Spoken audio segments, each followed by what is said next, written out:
Now, Storm Tracker 9 weather with Chief Meteorologist Justin Stapleton. Well, with the weather way it's been the last 4 or 5 days, you can't see why you wouldn't want to get out and enjoy it. Now, that said, allergy sufferers like myself, for example, you got to be careful when you're out there. Running, best advice I've always done is to run later in the evening. When the sun shines out at its full max between about 2 and 4 in the afternoon, anyway in afternoon, to about 4 or 5 o'clock, that's when most of the grass pollens and the air pollens are really stirred up because of the heating of the surface of the ground. As you get in towards sunset and twilight and that, everything just kind of settles on back down to the surface. Gives you a little better chance if you're going to go out and about running. Otherwise, that's about all we've got in terms of weather capacity to deal with outside right now. We've got that high pressure anchored off of the coastline that continues to see a little bit of light cloud cover slide over towards Boise. A few trying to pop their way, marine clouds basically. Head down towards the south coast. We've seen partly cloudy skies at times as you get down towards North Bend and Coos Bay. And peak wind gusts, that's where some of the strongest winds have been as well. We've seen wind gusts around 35 to 37 miles an hour.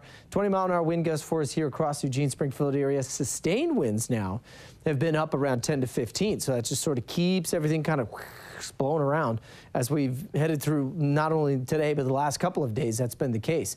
Mid-50s, current temperatures up and down the coastline. So a little cooler as you get out across parts of the coast, 101, all the way on down towards North Bend, Brookings as well, a little warmer today.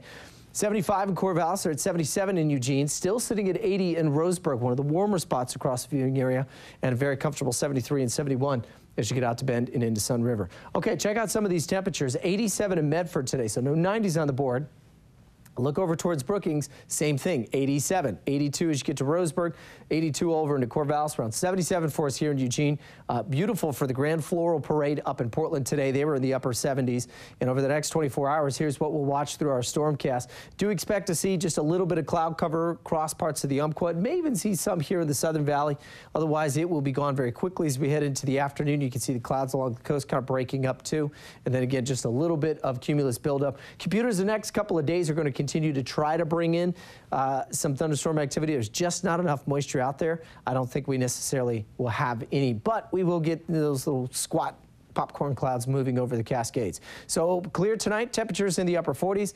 Here's basically what we're dealing with. We've got a big storm to the north of where this high is centered, just swirling around, really blasting its way over in towards western Canada. But this is actually blocking that, and so the jet stream's going up and over top of it. Now, this eventually will start to flatten out as we get in towards midweek, and that's when we'll start to see little disturbances or little lows kind of swing on through.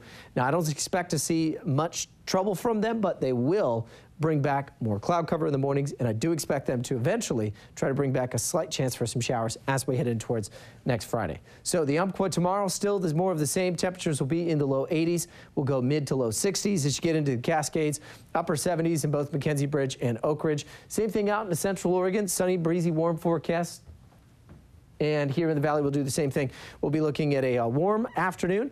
Temperatures in the upper 70s, Junction City and Eugene for the coast.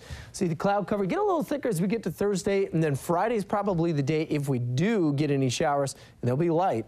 That's when we'll see those move on through. The Umpqua will be the low 80s the next couple of days, slowly falling back to the low 70s by Thursday and Friday. Cascades, probably mid to upper 60s, and then slight chance for those showers coming through both Friday and Saturday here in the Willamette Valley. Around 79 tomorrow, and then slowly falling back into the upper 60s. Might give us a little bit relief from the pollen, but I don't think it will be much. We just got to kind of hang on until we get to the beginning of July. If you've been here, you've lived here for a while, you know that's when it is. Yeah. 4th of July weekend, pollen finally starts to settle down. I don't think you have enough room on your graphic for it to go up any higher, though. It's going to go off the TV screen. I know. I just have to break the top of it or something. Right? I know. Thanks, Justin. Yep.